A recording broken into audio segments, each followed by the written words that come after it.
Hello and welcome back to our Minnesota farm. I'm giving you a yield update here on corn. I couldn't get it for soybeans. We're just so busy. The beans are drying down so fast. I was running around like crazy and I just wasn't able to grab the camera.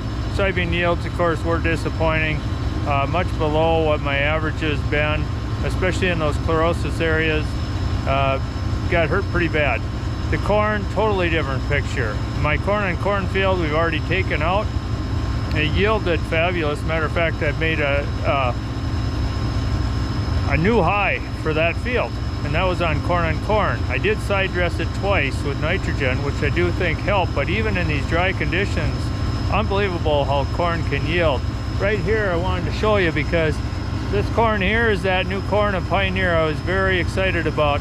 I believe it was 9628. Again, I'll show you on the screen if I'm wrong. But so far the yield has just been absolutely fabulous. We took the first round. It was right, the yield monitor was sitting right around that 210 to 225 area. We hit one area of the field that actually went as high as just a little over 260. And so we're really hoping good things are going to come out of this corn here. I'm quite excited about it. I hope it turns out well for the others that have tried it around the Midwest. If it does, it's going to definitely be in my lineup for next year. Let's go up to the combine and we'll take a look up there. So here we are in the combine. I got my main combine operator here. We just hit a foxhole there or something. We got lots of those in the field. But I'll give you a quick look here of the monitor. You can see right now it's running around that 225 to 235. About 16 to 16.8% moisture right now. We had been running as low as around that 14.5 to 15 in certain areas of the field. If I can get a shot of the monitor there, I'll do that. Okay, we're up in the combine here with the most beautiful combine operator in the whole Midwest. And she does most all the combining for the last 30 years for me. The corn here is doing, it's running right around that 15 to 15.6% moisture. Right now around that 220 to 235 in this area. We have had it hit as high as a little over 260. Now I'll try to swing the camera around here and we'll give you a picture of that if possible here.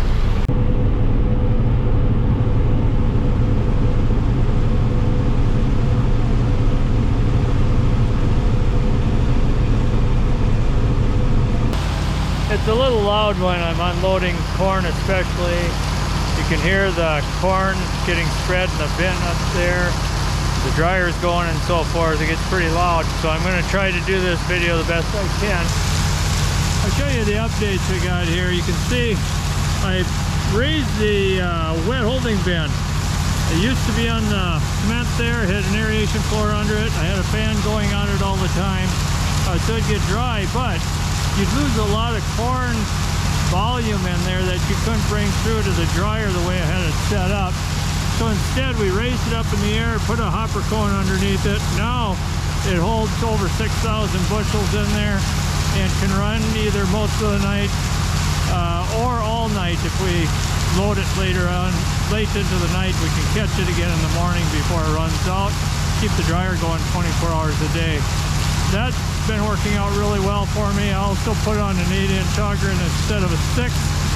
Also, we added that little shack there for the monitor that runs the dryer. That's been working out really well. Really like that, to put a shelf in there for my moisture tester. I can double check things. Thought I'd give you just a quick look at inside the shed here that holds the touch control, quad touch control for that runs the dryer. I won't go through all of that. I'm afraid I might bore you with that, but put a little battery operated light up here for this year. Got it really cheap at half price. They're just trying to get rid of them.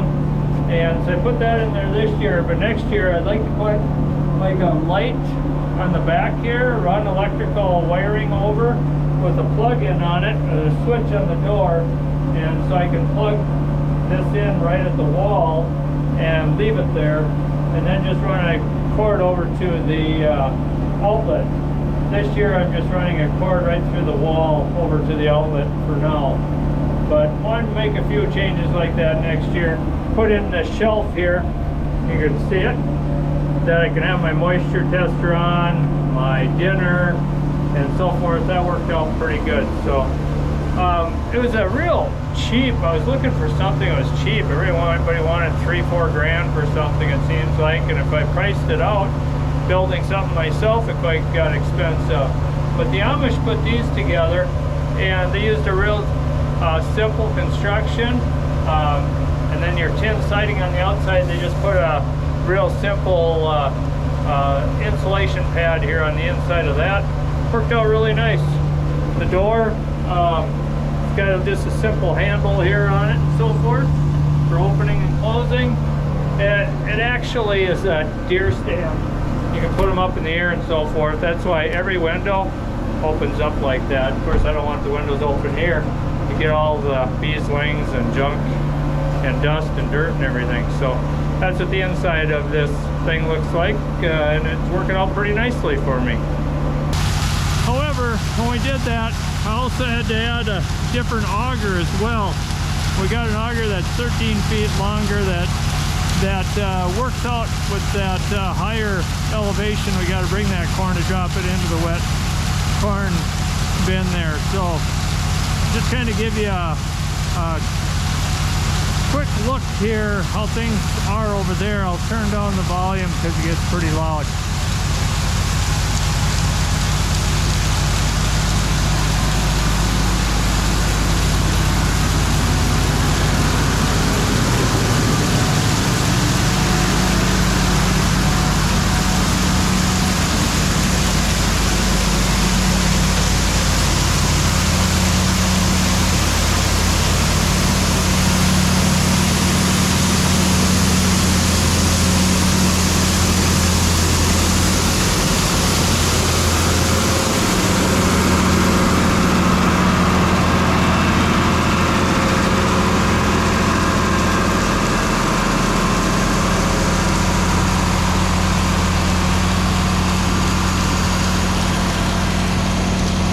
Use 2 gravity boxes. They hold a good 1,200 bushels, both of them together, because I have close hauling. Farmers these days, a lot of them don't have that close to hauling. They've gone strictly to semis, so we run 1 semi, and these 2 gravity boxes works out well for us. If I had another, if I had to haul 2, 3, 4 miles on the road, yeah, I'd get a different semi and get rid of the gravity boxes. But they're very low cost when you have really close hauling, which everything of mine is within a mile. That worked out pretty good because semis aren't real cheap to keep up. So that's the updates I've done with the corn drying and handling system on my site this year. Thanks for joining us here at our Minnesota farm.